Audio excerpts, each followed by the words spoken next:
안녕하세요. 에베소서 3장 10절 말씀을 하겠습니다. 그리하여 이제 하나님의 다양한 지혜가 교회를 통하여 하늘에서 통치자들과 권력자들에게 알려지게 하셨으니.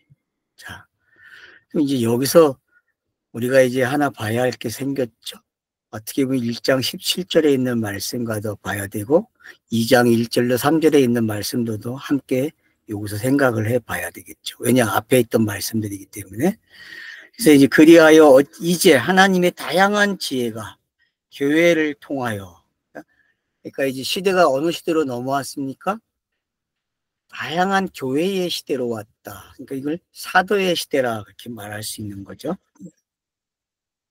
구약의 시간이 끝냈고 신약의 시간에서 공간복음서, 사복음서의 내용이 끝나고 사도행전의 시대가 돌입한 것을 뭐라고 이야기하는지 여러분이 알 수 있습니다.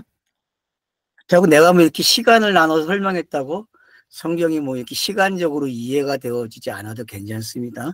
그냥 편리함을 위해서 사용하는 거니까요. 자, 그래서 여기 보면 이제 교회를 통하여 하늘의 통치자들, 그래요. 권력자들에게 알게 하셨으니. 이 말이 뭡니까? 땅에서 복음이 전파되니까 하늘의 권력자들이 누가 있겠어요? 여러분? 뭐 그냥 천사라고 이야기합시다. 그냥 천사들. 왔다 갔다 하는 것들. 성경에 보면 계시를 전달하는 자들, 뭐 율법을 준 자들. 이런 걸 다 가리켜서 뭐라 그래요? 본문은 하늘에서 통치자들과 권력자들에게 알려졌다 그래요. 이 말은 땅에서 지금 복음이 전파되면은 하늘에서 어떤 절차가 일어나고 있다는 걸 알 수 있죠. 그죠? 주기도문에서 나왔듯이 하늘에서 이루어진 뜻이 땅에서 이루어지리라 한 것처럼 하늘에서 이루어진 것이 땅에 이루어졌는지 지금 하늘에서 절차가 밟아지고 있다는 걸 확인시켜주고 있는 거죠. 이렇게 그냥 이해하세요. 곧대로. 이게 누구냐까지 찾아갈 필요 없어요. 그냥 어떤 것들. 그러면 사도행전 에베소서 1장에 있는 아버지라고도 볼 수 있죠. 그죠? 그리고 사도행전 1장 에베소서 1장에 나오는 그 아버지, 여러분들이 보셨잖아요. 그 아버지가 어떤 계획을 가지셨는지. 그 아버지에게 지금 이렇게 표현하는 거예요. 하늘의 통치자들과 권력자들에게 알려지게 하셨으니. 맞죠? 아버지에게 속한 무리들이 있었잖아요. 엘로힘에게 속한 무리라 그렇게 말을 할 수도 있죠. 구약적 표현에서는. 그러니까 이런 표현들은 뭘 가르쳐주기 위해서 있는 거예요, 지금요? 땅에서 일어난 일이 전달되는 사도들이 에클레시아가 일어남으로써 확인시켜주는 거죠. 일어났죠? 당신들이 원하는 일들이 결과가 나타났죠? 라고 확인 메시지를 해주고 있다는 것을 보게 되는 거죠. 이렇게 이해하시오 보세요. 저는 이렇게 이해를 하시니까. 자, 그 다음 우리 주님 예수 그리스도 안에서 그분이 행하신 것으로 영원 이전 계획에 따른 것이다. 맞죠? 이게 이제 아들과 관계됐다는 걸 알 수 있죠. 그러니까 10절은 누구와 관계되어 있다? 아버지와 관계되어 있고, 그 다음 11절은 누구와 관계되어 있다? 예수 그리스도와 관계되어 있다는 것을 알 수 있죠. 이게 왜 자신이 사도가 된 거, 이 복음을 전하는 자가 되어졌다는 걸 꼭지점을 은혜로 되었다고. 그래서 창세기 1장 3장 9절에 말하는 것처럼 창조하신 모든 것들이 하나님 안에서부터 영원부터 무엇이 숨겨진 비밀 경륜인지를 모든 것들을 밝혔다라고 이야기하면서 10절에 설명을 해주는 게 뭐가 밝혀졌는지, 이게 아버지의 계획이었잖아. 이게 아들이 순종한 내용이잖아. 이렇게 설명해 주고 있다는 것을 지금 볼 수 있죠. 그래서 10절과 11절이 뭔지 알겠죠. 그러니까 어떻게 3장 안에서 반복되고 있는가만 찾으시면 돼요. 그럼 앞절에 여러분들이 이걸 하나씩 갖다 놓으시면 되겠죠. 그렇죠? 읽기만 하시면 본문이 읽어지는 거예요. 뭐 1장가도 2장가도 줄긋기가 되고 3장에 나온 내용들을 다시 한번 또 줄긋기하게 만들어주고 있다는 걸 알게 돼요. 이렇게 반복되고 있다. 성경이 성경을 해석해주고 있다라는 게 확인되고 있다는 것을 여러분들이 놓치지 않으면 좋겠습니다. 그래서 그래야 10절이 뭐고 11절이 뭔지 알게 됐어요. 계획에 따른 것이구나. 맞죠? 그래서 일장의 아버지와 아들이 한 일이 뭔지 알게 되는 거죠. 그래서 그분 안에서 12절, 그분 안에서 우리는 담대함과 나아감을 가지고 있으니 그분의 믿음을 통한 확신함이라. 맞죠? 그러니까 예수 그리스도 안에서, 아버지의 뜻 안에서 어떤 일들이 진행됐는지를 알게 되니까 우리는 뭐 할 수 있어요? 담대함으로 나갈 수 있다라고 이야기하는 거죠. 담대함으로 나간다는 이야기는 바로 선교 여행을 뜻하는 거죠. 사도 바울에게 있어서는. 그리고 로마에 가겠다고 하는 그 사도 바울의 결심 같은 것들이 어떤 건지 잘 이해가 되는 거죠. 우리의 꼭지점은 어디입니까? 에클레시아의 꼭지점은 어디입니까? 복음을 땅끝까지 전하는 거 아닙니까? 로마가 그랬듯이. 나의 꼭지점은 어디일까요? 나의 꼭지점. 나와 함께 거하고 있는 육신에게 복음을 전하는 게 땅끝이겠죠. 작게 보면. 크게 보면 어디겠습니까? 뭐 교회가 이야기한, 선교사들이 이야기한 복음의 서진입니까? 다 좋아요. 그러나 중요한 것은 사도가 뭔지 알고 하라는 거죠. 사도가 뭔지. 에베소서를 깨달아야 여러분이 전하는 복음이 아름다워집니다. 가치가 있고. 만약 그 복음의 내용이 아니라면은 돌이켜봐야 되겠죠. 자신에 대해서. 자신의 삶, 또 자신이 하고 있는 사역들이 에베소서에서 말하고 있는 말과 합당한지를 찾아봐야 되겠죠. 삶의 내용을 확인할 수 있죠. 에클레시아를 확인할 수 있어요. 내가 출석하는 교회와 관계 속에서 과연 에베소서가 말하는 일들이 일어나고 있는지 확인하는 시간이 됐으면 좋겠어요. 그래서 질문을 던지셔야 됩니다. 내가 누구지? 이 질문을 해야 되겠죠. 다시 한번. 내가 누구야? 사도 바울은 자기가 누군지를 과거와 현재를 통해서 설명해 주고 있어요. 아니, 복음의 현재와 과거를 가지고 설명하고 있죠. 그런 방식은 글을 쓰는 방식이 되는 거고 누구에게 말할 때 사용할 수 있는 방법이 되는 거죠. 복음을 전할 때. 그래서 우리도 똑같은 방법으로 복음을 전할 수 있어요. 사도 바울에게 일어났던 일, 그 일이 나와도 같이 일어났거든요. 사도행전 9장의 사도 바울의 회심은 중요한 사건이듯이 여러분들에게 일어난 그 회심도 중요한 일이 되는 거죠. 그런 시간적인 계산도 필요하고 그걸 명으로 이해하고 에클레시아로 이해한다는 게 어떤 건지 깨달으신다면은 지금 일어난 이 내용들이 어떤 건지 알게 되는 거죠. 그래서 10절과 11절 이제 이해가 됐죠. 다시 아버지와 아들을 소환하고 있구나라는 걸 알 수 있게 되죠. 그리고 12절에서 그분 안에서 어떻게 자기가 담대함을 얻었는지를 알게 되는 거죠. 그런 내용의 바탕이 있어야 복음을 전하는 사람의 확신이 있는 거죠. 바탕이 세워졌기 때문에. 그러면서 13절에 그러므로 내가 너희를 위하여 구하니 나의 한란들로 낙심하지 말라 그렇게 이야기합니다. 왜요? 정말 뭐 떠날 것 같은 세상에 없는 것처럼 그렇게 복음을 이야기하고 외쳤던 사람이 너저없이 걸려있어 감옥에 가는 거야. 이게. 여러분 가해사에게 가서 감옥에 가는 이 여정을 여러분이 생각해야 돼요. 왜 사도 바울이 가해사에게 호소했는지. 가해사에게 호소 안 하면 감옥에 안 가도 되거든요. 놔주려고 하거든요. 이 총독들이. 근데 그렇게 안 해요. 왜요? 사도 바울에게 준 사명이 뭐예요? 너 이거 넘어서 가서 가해사를 만나야 된다? 꼭지점을 찍게끔 해놨죠. 예수도 누굴 만나야 돼요? 빌라도를 만나야 되지. 바로는 누굴 만나야 됩니까? 모세를 만나야 되죠. 모세는 그래서 바로를 만나야 되는 거예요. 그래야 이 성사가 일어나는 거죠. 그러니까 이런 과정들이 왜 절차가 이렇게 매번 똑같이 일어나고 있는지. 아브라함도 누굴 만났어요? 그래서 바로를 만났잖아요. 역대의 왕들은 누굴 만나야 됩니까? 느부갓네살을 만나야 되겠죠. 느부갓네살. 그러니까 이렇게 왜 이런 장치들이 성경 읽기에 되어져 있는가를 확인하시게 되면은 지금 사도 바울이 말하고 있는 것을 이해가 되는 거고, 아, 이 땅에서는 감옥이 필요하구나. 이해가 되죠. 에클레시아가 어떤 건지, 에클레시아의 제한성이 뭔지 이해하게 하는 거죠. 그래서 신학에서는 승리적 교회와 전투적 교회를 가리켜요. 맞죠? 승리적 교회도 있고 전투적 교회도 있는 거예요. 이 두 말을 신학자들이 한 거에 대해서 다툼이 있을 수 있지만은, 근데 이해는 하는 쪽이 좋아요, 여러분들이. 그래서 전투적 교회가 뭔지. 그래서 저와 여러분도 지금 전투적 교회에서 살고 있는 거거든요, 현실은. 그러나 승리적 교회에 있는 거죠. 그게 뭔지 알면 되죠. 완성이라는 단어가 있기 때문에. 성경은 완성되었기 때문에. 영으로 완성되어 있잖아요. 근데 현재는 육안에 갇혀 있잖아요. 공간 안에 갇혀져 있잖아요. 이런 것들이 뭔지 알게 된다는 것은, 아, 이 시간이 뭐 하는 시간이다? 복음을 전하는 시간이다 라는 것을 알게 되는 거죠.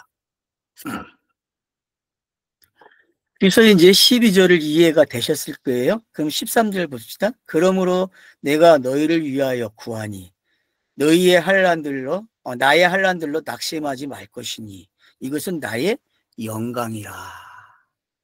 그러니까 영광이 뭔지 이해를 하실래 수 있어야 돼요. 성경의 영광은 뭐라고 했습니까? 요한복음 12장에 나와요. 여러분 40절 이하를 읽어보세요. 그러면은 정확한 영광이 표현되어 있습니다. 근데 사도 바울이 자기도 감옥에 가 있는 게 영광이라 그래요. 거기서 누구를 만나서 복음을 전하는 게 그게 영광스러운 모습이에요. 그러니까 빌립보서에서 감옥에 있는 상황에서 기뻐하라, 기뻐하라 외쳐대는 게 뭔지 알겠죠, 여러분? 그게 지금 여기서 말하는 영광의 표현이에요. 영광의 표현.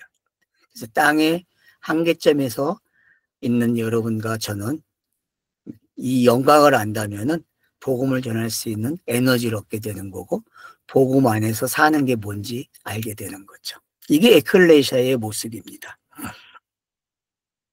그래서 이제 사도 바울이 기도를 해요. 이러한 이유로 내가 아버지께 내 무릎을 꿇었다 그래요. 여러분, 무릎을 꿇은 게 이제 뭔지 알겠죠? 여러분, 무릎을 꿇은 거는 패자의 모습도 되지만은 또 승리의 모습을 전달할 때의 모습도 되거든요. 무릎을 꿇는 건 양면성이 다 있는 거예요. 패자가 꿇을 수도 있고 승자가 보고할 때 꿇을 수도 있어요. 이 두 가지 모습이 여러분 어떤 건지 아시게 된다면은 지금 사도 바울의 그 현실, 에클레시아가 되어진 저와 여러분의 현실이 어떤 건지 잘 알게 되는 거죠. 그래서 기도하는 거예요. 아뢰는 거죠. 이런 일들이 있었습니다 라고 보고를 하는 게 어떤 건지 알게 되는 거죠. 그리고 또 보고만 하는 게 아니라 이런 일들이 일어나기를 원합니다라고 할 수 있겠죠. 그게 기도니까.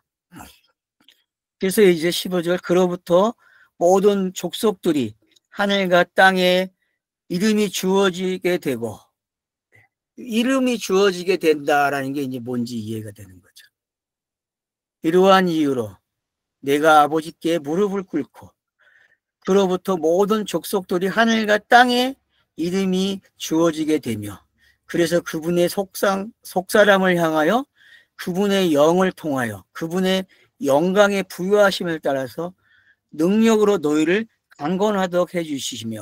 참 기도의 내용이 폭이 엄청나죠. 우리는 소갈데기 없는 기도를 해왔는데 사도 바울의 그 기도는 예수가 한 말과 똑같죠. 예수가 무슨 기도를 했습니까? 여러분 공감복음서의 예수의 기도들을 한번 찾아보세요. 마지막 기도에 관심을 한번 가져보세요. 그가 골고다에서 어떤 기도를 했는지. 그러면은 그 내용과 사도 바울의 기도가 어떤 건지 잘 알게 되는 거죠.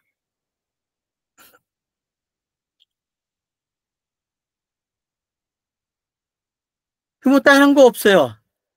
그분의 속사람을 향하여 그분의 영을 통하여 그분의 영광의 부요하심을 따라서 능력으로 너희가 강건해지기를 원한다. 그러니까 에베소 교회 이 편지를 읽고 있는 사람들에게 일어날 일들이죠.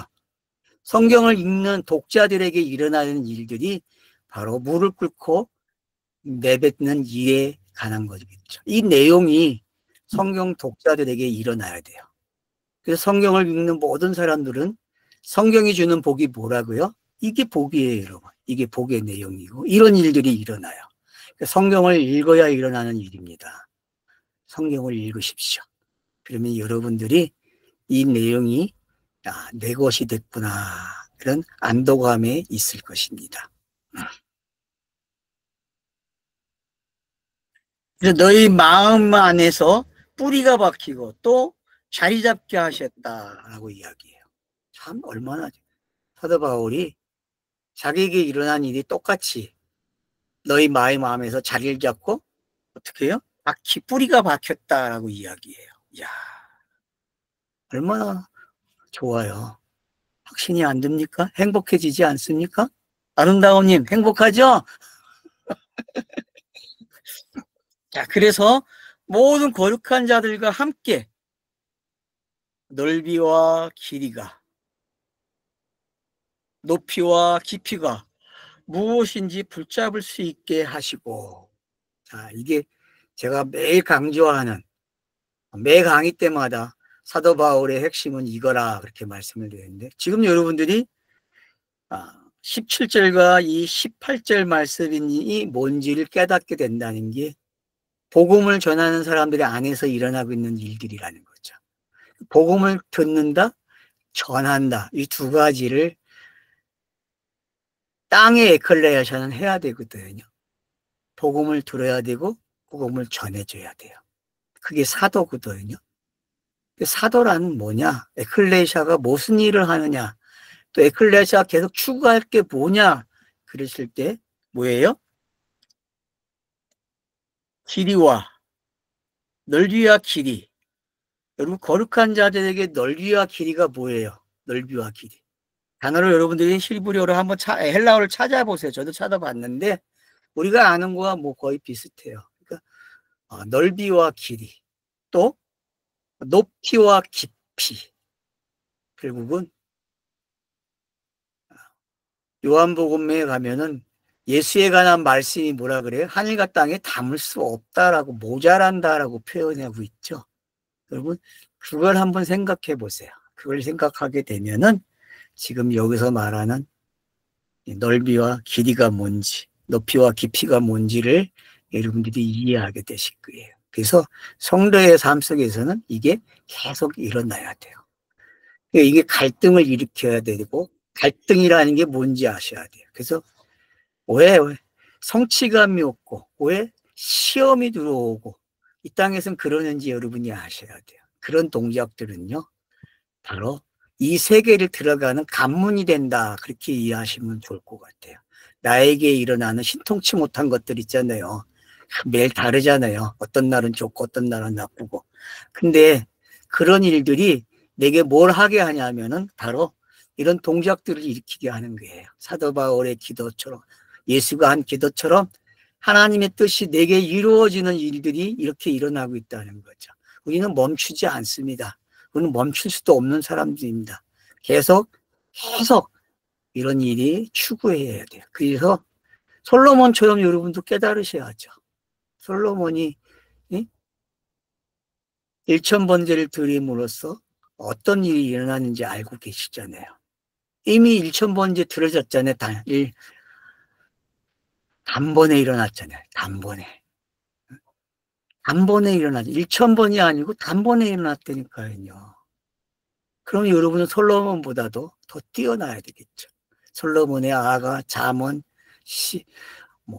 시편 이런 것들이, 여러분 솔로몬이 살아온 인생을 보세요. 그보다 행복하고 그보다 쾌락을 누려보고 그보다 경제를 누려보고 한 사람이 이 땅에 어디 있습니까? 이 땅에 해볼 거 다 해본 사람이 솔로몬이에요. 근데 그가 외침이 뭡니까? 사도 바울의 이 외침과 똑같아요.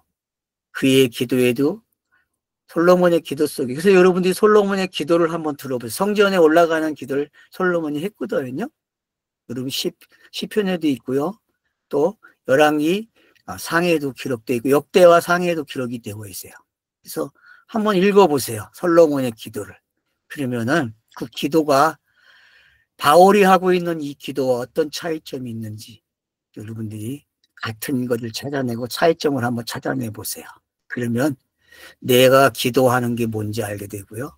그래서 여러분, 기도하지 말 것이 있고 기도해야 할 것이 있다는 걸 아셔야 돼요.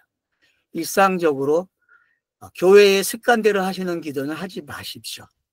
그러나 해야 할 기도가 있다는 사실, 그게 뭡니까? 성경 읽기라는 거 잊지 마십시오. 성경 읽기는 기도의 최고의 모습입니다. 가장 아름다운 모습이고 정점입니다. 그래서 성경을 읽으십시오. 또 이렇게 말을 하게 되는 저를 이해해 주십시오.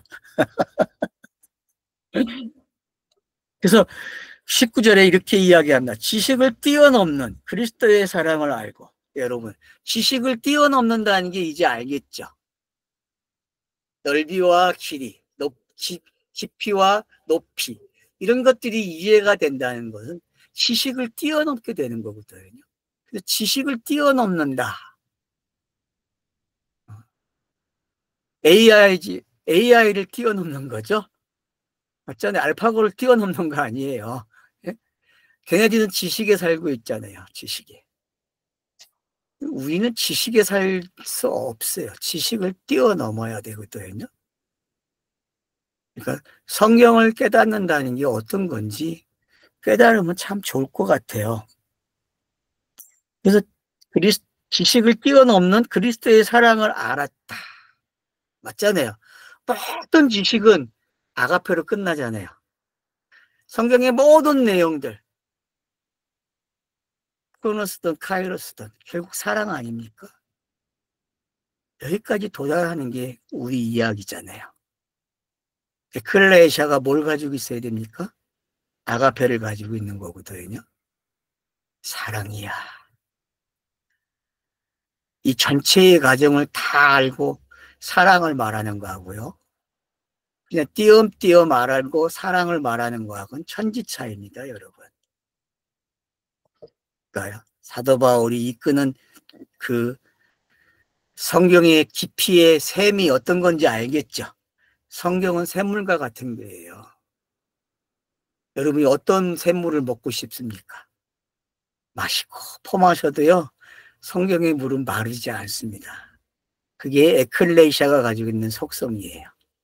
에클레시아는요, 성경이 샘물인 것처럼 에클레시아도 샘물이라는 사실을 알고 계십니다. 그게 땅에서의 역할입니다. 그래서 우리는 생수를 공급해야 돼요. 어떤 생수요? 요한복음 7장에 나오는 영원히 목마르지 않는 생수. 생수의 강이 흘러야 되겠죠. 여러분, 그 생수가 바로 어떤 건지 잘 이해를 하시면 좋겠습니다. 그래서 우리 안에서 일하는 능력을 따라서 우리가 구하거나 우리가 생각하는 것보다 모든 것들을 능가하여 능력으로 무한히 행하시는 분, 누구겠습니까? 그리스도겠죠. 그분, 교회 안에서와 예수 그리스도 안에서 영광이 영원한 모든 세대까지 있기를 원하노라. 사도 바울의 복음이 뭐냐 할 때에 여러분이 3장에서 깨달아야 되고, 사도 바울의 기도가 뭐냐라고 깨달을 때에 바로 이 에베소서 3장에서 깨닫게 되는 거죠. 그게 뭡니까? 성경의 깊이를 알아가고 그 성경의 깊이를 말하는 거예요. 그래서 지식에서 끝나는 것이 아니라 깨달아진 말씀, 내게 그 말씀이 영생수가 돼서 생수가 되게 하는. 그래서 여러분들이 성전에서 나오는 그 물이 무릎을 덮고 발목을 덮고 무릎을 덮고 허리를 덮고 가슴을 덮고 결국 수영하게 만드는 그런 은혜의 바다 속에서, 에스겔이 말한 그 은혜의 바다 속에서 저와 여러분이 이 에베소서 3장을 읽기를 바라요. 그렇게 깨닫기를 원합니다. 행복하십시오. 감사합니다.